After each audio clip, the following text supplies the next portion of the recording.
इस अनशन के दौरान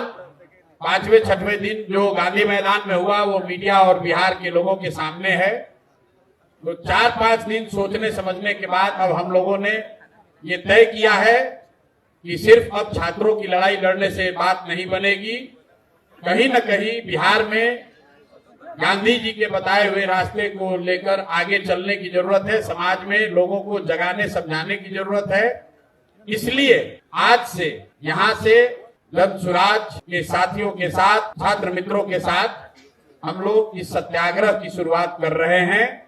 गांधी मैदान से तो पुलिस ने उठा दिया, लेकिन अब मैं जहाँ रहता हूँ उसको छोड़कर इसी आश्रम में जो आप ये व्यवस्था देख रहे हैं, जो अभी बनने की प्रक्रिया में है, अब यहीं पर रहेंगे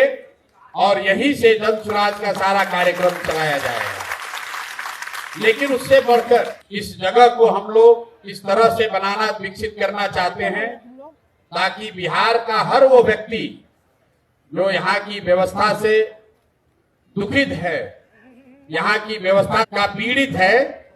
उन सारे लोगों के लिए ये प्लेटफॉर्म, ये आश्रम आवाज बने, उनके साथ हम लोग खड़े हो सके, उनके दुख दर्द के साथी बन सके। इस संकल्प से मैं इस आश्रम की, जिसका नाम हम लोगों ने बिहार सत्याग्रह आश्रम दिया है, ताकि बिहार के समाज के हर उस वर्ग को जिसके साथ जाति हुई है, जिसके साथ व्यवस्था ने गलती करी है, वो यहाँ आ सके और इस व्यवस्था के तहत जुड़कर अपनी बात को मजबूती से रख सके, बिना ये डरे हुए कि पुलिस वाले आकर उन पर लाठी चलाएंगे, बिना इस बात से डरे हुए कि सत्ता के लोग उनको डराएंगे, धमकाएंगे। ये आश्रम इस बात का भी एक प्रतीक बनना चाहिए कि शांतिपूर्ण तरीके से बिहार में जो एक व्यवस्था बना दी है सरकार ने, कि जिसको भी व्यवस्था से कोई शिकायत है, कोई भी कोई आवाज लगाता है, तो सरकार उसको उपद्रवी बताती है। सरकार उसको लॉ एंड ऑर्डर का मुद्दा बनाकर उन पर लाठी चलाती है। तो इस आश्रम को इसीलिए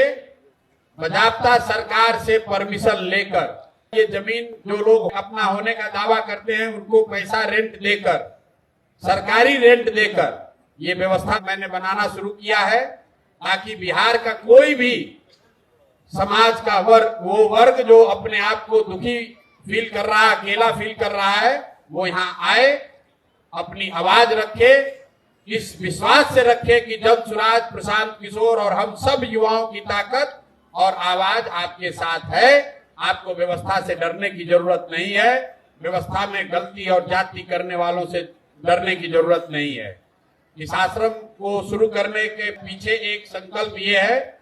कि आने वाले 8 हफ्तों में 1 लाख युवाओं को इस आश्रम में लाकर सत्याग्रह की ताकत और उसके द्वारा बिहार के समाज की चेतना को पुनर्जीवित करने के लिए ऐसे 1 लाख छात्रों को, युवाओं को यहां से प्रशिक्षित करेंगे, ताकि वो जाएं और बिहार की समाज को जगाएं, उनको बताएं, समझाएं कि मेरे भाई, जातीय और धार्मिक उन्माद में पड़कर जब तक वोट देते रहोगे, तब तक इसी तरह की असंवेदनशील व्यवस्था को आपको झेलना पड़ेगा। एक बार अपने और अपने बच्चों के भविष्य के लिए, उनके अच्छी शिक्षा के लिए, उनके रोजगार के लिए, बिहार में पलायन बंद हो उसके लिए, किसानों की समृद्धि हो इसके लिए, महिलाओं को रोजगार मिले इसके लिए, इन संकल्पों के साथ ये रास्ता युवाओं को मिले कि सत्याग्रह के जरिए इन संकल्पों को कैसे पूरा किया जा सकता है। इसी उद्देश्य से अगले 8 हफ्ते कम से कम इस आश्रम में रहेंगे, परमानेंट रहेंगे और यहीं से उन युवाओं के साथ मिलकर उनको प्रशिक्षित करके पूरे बिहार के समाज को जगाने समझाने का प्रयास किया जाएगा। और इसी संकल्प को लेकर अब इस सत्याग्रह की यहाँ से शुरुआत कर रहे हैं। प्रशासन को, सरकार को कोई डरने की जरूरत नहीं है। हम लोग कोई रैली नहीं करने वाले हैं, कोई धरना प्रदर्शन नहीं करने वाले हैं, सड़कों पर तोड़ फोड़ नहीं करने वाले हैं, लेकिन बिहार में सत्य की राज की स्थापना हो, इसके लिए युवाओं को जगाने समझाने वाले। बिहार में सत्य के राज की स्थापना हो, इसलिए ये सत्याग्रह शुरू कर रहे हैं। बिहार के हर बच्चे को, गरीब अमीर बच्चे को अच्छी शिक्षा की व्यवस्था हो, इसलिए इस सत्याग्रह को शुरू कर रहे हैं। बिहार के लोकतंत्र को लाठी तंत्र बना देने वाले व्यवस्था के खिलाफ डरे हुए लोग हिम्मत करके खड़ा हो सके, इसलिए इस सत्याग्रह की शुरुआत कर रहे हैं। बिहार का हर किसान हरियाणा पंजाब के किसान की तरह धनी और समृद्ध बन सके, इसलिए इस सत्याग्रह की शुरुआत कर रहे हैं। बिहार में धरना प्रदर्शन करने वाले लोग, अपनी आवाज उठाने वाले लोग सरकार द्वारा नियंत्रित गर्दनी बाग के किसी एक कोने में बैठकर अपनी आवाज न उठाए, गंगा के किनारे वो बड़ी इस व्यवस्था से खड़े होकर आवाज उठाएं, इसलिए इस व्यवस्था को बना रहे हैं। इसी आश्रम में उन छात्रों के लिए भी व्यवस्था बनाई जाएगी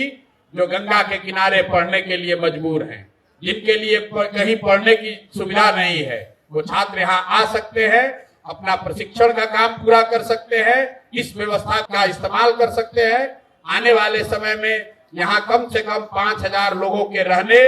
उनके प्रशिक्षण की व्यवस्था आपको देखने को मिलेगी। इसी संकल्प के साथ हम लोग शुरुआत कर रहे हैं।